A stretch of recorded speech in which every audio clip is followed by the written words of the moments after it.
اعوذ باللہ من الشیطان الرجیم بسم اللہ الرحمن الرحیم وضرب اللہ مثلا رجلین احدہما ابکم لا یقدر علی شیء وهو کل علی مولاه اینما یوجہ لا یأتی بخیر هل يستوي هو ومن يأمر بالعدل وهو على صراط مستقیم۔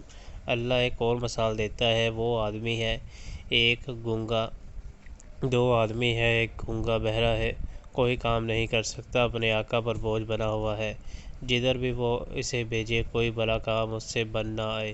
دوسرا شخص ایسا ہے کہ انصاف کا حکم دیتا ہے اور خود راہ راست پر قائم ہے۔ بتاؤ کیا یہ دونوں یکساں ہیں؟